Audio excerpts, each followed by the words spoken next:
and thanks for carving out a little time here. It's An pretty good. afternoon of ice cream? I know. Yeah, Would I ever say no? So you've been at Loma Linda, we were talking about this the other day, for how long now? I can't believe it, but I've been there 8.5 years. I count how many years I've been here by how many VBSs we've had. That I understand. You didn't start out to be a pastor. You have a training in another area. So what is that area? Well, I attended Walla Walla University, and I got a bachelor's in graphics technology with an emphasis in art, which is very different than what I am doing now. So I started out in marketing, and I have to say I loved marketing. Marketing was up my alley. I started my own design agency with a friend of mine. But different twists and turns in life. I ended up starting a family sooner than maybe I had planned. So I actually did a little bit of teaching as well. But teaching and graphics and the creative kind of go hand in hand. Mm-hmm. When my husband and I moved to California, Loma Linda Academy had a position open that they needed some help in, mm-hmm. and that was in the elementary. And it was just supposed to be for a year, and I loved it. Oh, I loved it way more than I thought I would. So when they asked me to do it the second year, no hesitation. I got my quota of hugs in the first 10 minutes of being at school. It was great.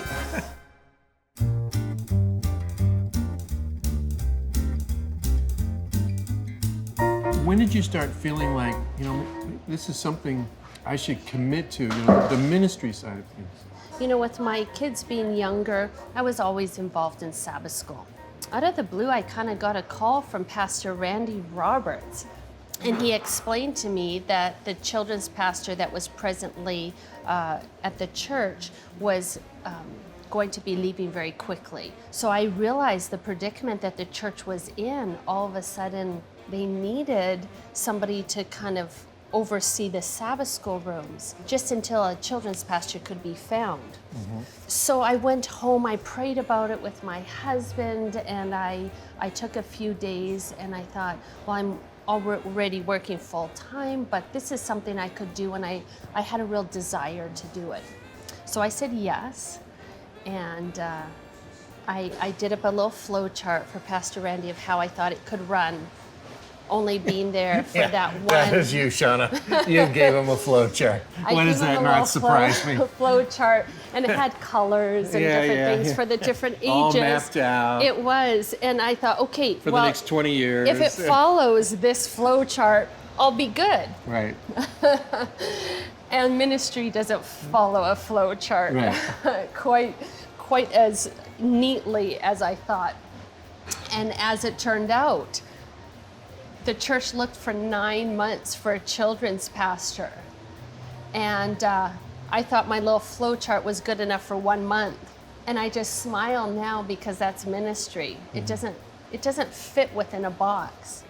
And I remember coming home one day and I looked at my husband and I'm like, I can't explain it. I was so happy in my career. I love doing what I was doing, but I actually want to consider ministry now.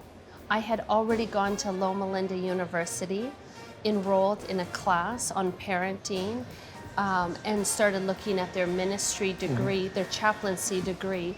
When the 9 months was up and they were considering names, Pastor Randy asked me to put in my name. And he looked at me, he said, "Do you need to pray about it?" And I said, "Oh no, I've been praying for 9 months."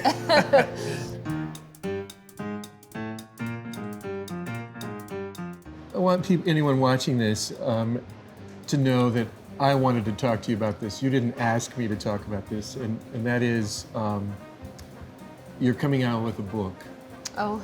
And it's related. People have seen, if they watch the worship service at all, have seen you do a lot of children's stories. And I know, dear friend Stan, it's like, oh, Shawna's doing, what is the prop going to be this week? And I think we've had jelly beans on the floor. We've had all kinds of things. And I know in seeing you before the church service, you're going, Stew, I practiced this 5 times last night. It I should just work. hope it will work. And so far as I remember, they've always worked, right? For the most part? For the most part, there have been some that have kind of stretched a little bit, especially I think of one little science experiment. I added some chemicals and it kind of exploded more, not exploded, but it flowed went over bigger than you intended. I anticipated. That one I had to grab up so that I was nervous it was going to go on the kids. No, that's part of the simplicity of I think our relationship with Jesus, just breaking it down. And so if we can make it simple for kids to understand And help them visualize. then it's easy for them to make the connection. So I love, this is, I guess, maybe the creativity part that I really enjoy, is taking just a simple Bible point, just trusting in Jesus, and trying to come up with something that, the kids would be able to relate, because this is what they deal with for every day.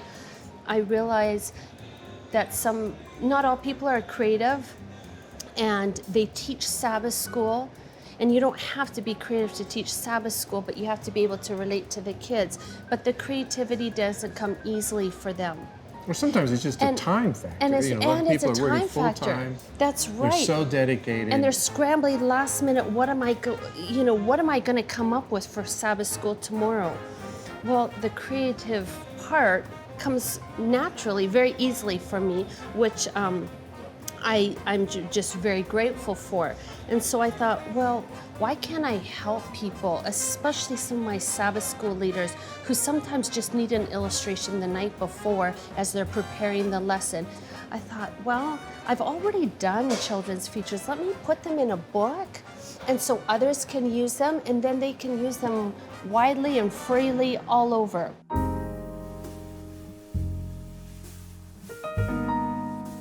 When we talk about ministering to the kids or whatever the different pastors are, we're always talking about how we're trying to influence or change or inspire or whatever.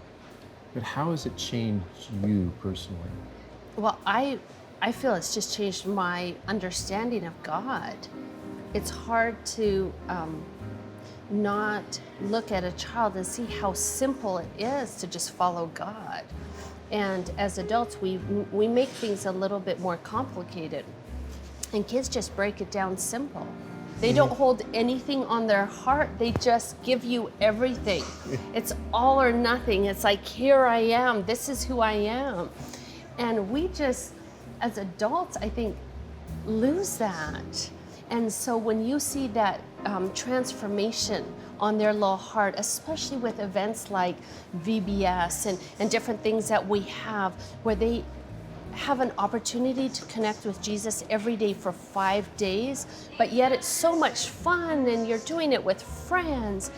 It's just so powerful to see that transformation in a child. Stu, I have the best job on the staff. I just, keep that kind of quiet because I don't want the other staff to know that. Right. But really, I have the best job. Let them think they have the best job. Well, we've got just a little bit of time left. As you're looking forward, what would you say is like one kind of next dream and what you would like to see happen to the parents and the children that come to University Church Sabbath School? I would love to look at more mentoring happening from maybe some of the more experienced members in our church. Being in children's, we kind of put children over here, but we have to look at children more as every step of every generation, because every child has a parent and every parent has a grandparent. And I would love to see more of that intercrossing of generations. Well, and as you know, there's always something to do. Well, thank you for your time. Oh, sure. We're always rushing and we don't get these times. We don't. I like this. We should do it again. It's a pretty good place, actually. I have to say the ice cream was really good. Yeah. I like the seeds on there. Sorry, I kept you telling you didn't get to enjoy all of it. Oh, that's okay. I'll eat it. But thanks for your time, Shawna. Sure thing.